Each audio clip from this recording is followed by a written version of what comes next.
and that is Sarah, the wife of Abraham. He was known as Abram in the beginning.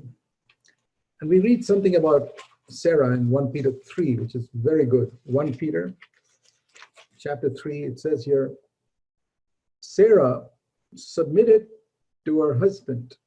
Verse 6, 1 Peter 3, 6. Sarah obeyed Abraham, calling him Lord. And you wives have become children of Sarah if you do what is right without being frightened by any fear. What was the fear that Sarah would have had right at the beginning? One day, Abraham comes to her, Abram those days, in Ur of the Chaldees, where he was 75 years old, he retired, and he had built a house, and he had enough savings to live comfortably there. And the wife was very happy, though they had no children. They had a house and a lot of money to live on and living comfortably. And one day Abram says to Sarah, we have to leave all this and go, leave this country, house, everything. And Sarah says, where are we going? And why? She says, God has spoken to me last night, and I don't know where we're going. We're just going to follow God. How many of you wives would submit to a husband like that? I'm sure Abraham was, though he didn't know the Lord at that time, must have been some type of God-fearing man. Like Cornelius didn't know Jesus, but he was a God-fearing man, a Roman centurion in Acts 10. So Abraham must have been something like that, that God chose him. And Sarah must have seen this husband of mine, he's an upright man, and he's not telling me a lie when he says God spoke to him. She said, Lord, let's follow. Amazing that she was willing to chuck her home and her land and her relatives and everything and go with Abram to not know where, just believing that God was leading. Abram submitted to Abram, calling him Lord.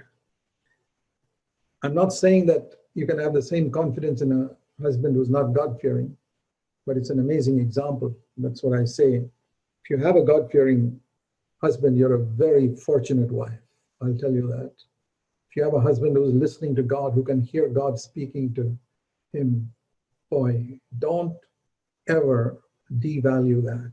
You're a very fortunate, blessed wife if you have a husband who knows how to hear God and speaks to you what God spoke to him.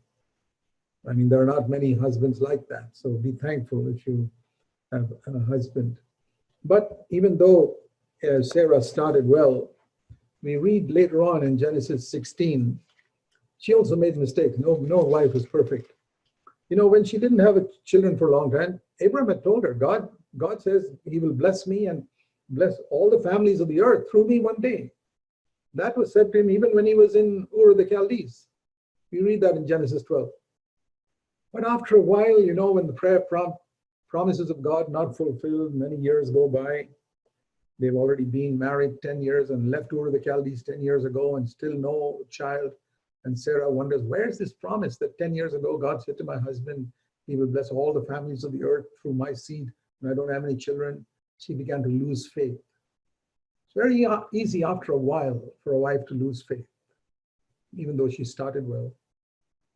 And so one day she tells Abram in Genesis 16 and verse 2, see, the Lord has prevented me from bearing children. Please marry my servant woman, Hagar, whom they brought from Egypt. And let's have a child through her, and I will be there when she bears a child, and I'll take that as my child, and let's help God, because God seems to have a difficulty here. And so I don't know whether God's promises will be fulfilled. So we have to help God to fulfill that promise. What a crazy idea. Don't think you have to ever help God to fulfill his promises. He can do it very well without your help. And that trying to help God is what created confusion. And Ishmael was born, and Isaac and Ishmael started having it when later on, 15 years later, when Isaac was born, Ishmael was 15 years older than Isaac, and began to fight with him when they grew up, and a lot of fights. And finally Sarah said, send him away.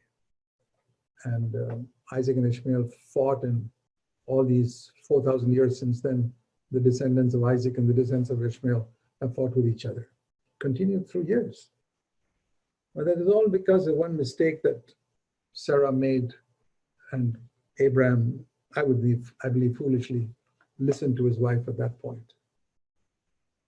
So we have to be careful when we give advice to our husbands, which comes from our own mind, contrary to, and which is a result of not trusting God's promise. If they had said, let's pray God and ask God together. In those days, God would speak to Abraham clearly. Let's ask God together, Sarah should have said. Why haven't we got children? How long do we have to wait? God wouldn't have told him how long to wait, but he would have still reasserted his promise. Don't fear, Abraham. I promised you, your seed will bless all the families on the earth. They'll be blessed. So that was the good and bad of Sarah. The next example.